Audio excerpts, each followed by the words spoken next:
Rusiyanın təbliğat aparatı Azərbaycana qarşı təzyiq vasitələri sırasında iqtisadi amili əsas kimi istifadə etməyə və bu istiqaməti dərinləşdirməyə çalışırlar.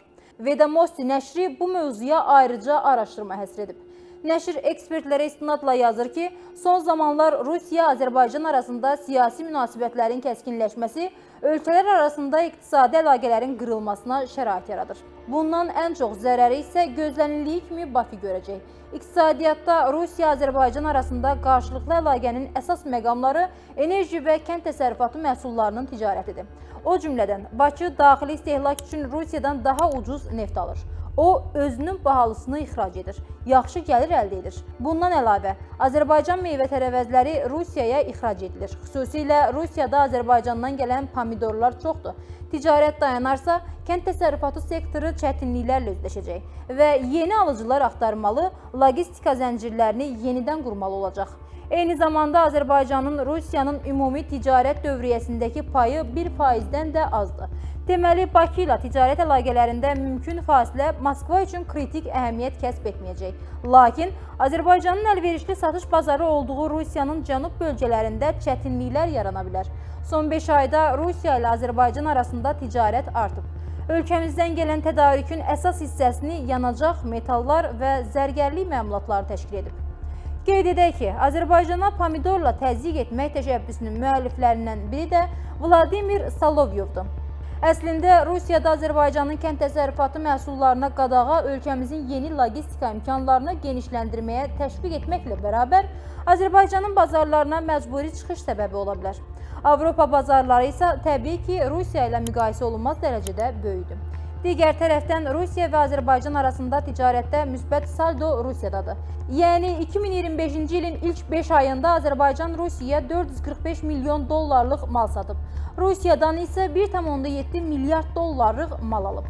Başqa sözlə, cəmi 5 ayda Rusiyaya 1,2 milyard dollardan çox xeyir vermişik. Azərbaycana qarşı növbəti hədə isə Rusiyalı politoloq Aleksey Naumovdan gəlib. Ən maraqlı sual budur ki, Azərbaycan niyə öz reaksiyasında həddini bu qədər aşır deyən Naumov əslində hansı həddə aşdığımızı açıqlamayıb. Yəni, Azərbaycanda saxlanılan Federal Təhlükəsizlik Xidməti agentlərinin və yaxud Rusiyalı cinayətkar şəbəkənin içərisindən xüsusi təyinatlı polis qüvvələri döyə-döyə 3 nəfəri öldürsəydi, onda Naumovun həddi aşma ifadəsi anlaşılardı. Çünki Yekaterinburqda OMON-çular 2 Azərbaycanlını döyə-döyə öldürmüş, 3-ünü reanimasiyalıq etmiş, onlarla şəxsi zorakılıqla saxlamışdı.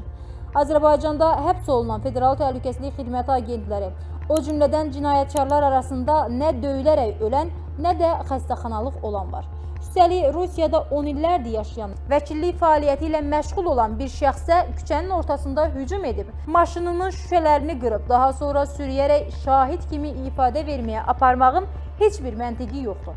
Azərbaycanda heç bir Rus əsilli Azərbaycan vətəndaşına və yaxud Rusiya vətəndaşına qarşı qətiyyən elə addım atılmayıb.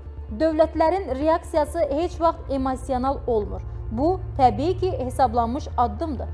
Küçədə tutulan bəzi bədbəxt informasiya texnologiyaları mütəxəssislərinin paradları, Rusiyalı jurnalistlərin əl-qolunu əzmək və 4 aylıq həbs mediada tamamilə cilovlanmamış xaos. Siz əlbəttə məni bağışlayın, amma Rusiyadakı miqrant cəmaatı təəssüf ki, cinayətkardır. Və nədənsə əlində mışqadan ağır bir şey tutmayan o məzlum proqramçıları aşağılamaq üçün kameralar qarşısına çıxardınız. İnanılmaz yanaşmadır. Rusiyanın tanınmış politoloqu Rusiyadakı miqrantları cinayətkar adlandırır. Bütövlükdə milyonlarla insanı heç bir sübut, dəlil olmadan cinayətkar adlandırmağı yalnız Rus politoloq bacarardı. Onun iddialarından biri də budur ki, güya Azərbaycanda Rusiyalı proqramçılar təhqir olunaraq kameralar qarşısında aşağılanıb. Əslində isə bu cür hadisələrə dair faktlar təqdim olunmayıb. Əvəzində Naumov Rusiyada yaşayan miqrantları cinayətkar adlandırmaqla ksenofob ritorika nümayiş etdirib. Naumov bütün bunlardan sonra ağır ittihamlara keçir və Azərbaycanı dolayısıyla hədələyir. Həqiqətənmi onlar tezliklə parçalanacaq Rusiya haqqında Ukrayna mülklərinə inanıb, qüvvələr balansını yenidən müəyyənləşdirməyə qərarına gəliblər. Şübhə edirəm. Əslində hesablanmış siyasət hesablanmış nəticələrə hazır olmalıdır. İnanıram ki, bu dəfə Azərbaycan daha qəti və ayıldıcı reaksiya ilə üzləşəcək. Maraqlıdır ki, Aleksey Naumov növbəti açıqlaması ilə özünü təksib edib. Rusiya mətbuatında Azərbaycanın qətldə şübhəli bilinən etnik Azərbaycanlıların saxlanılmasından narazı olması ilə bağlı iddialara tez-tez rast gəlmək olar. Bu arada Azərbaycan segmentində əslində istər mediada, istərsə də Telegram kanallarında həbsin özü ilə bağlı heç bir şikayət yoxdur. Mən belə bir şey görməmişəm. Azərbaycan tərəfinin narazılığı odur ki, bu həbs zamanı 2 nəfər ölüb. Rəsmi səviyyədə belə deyilir.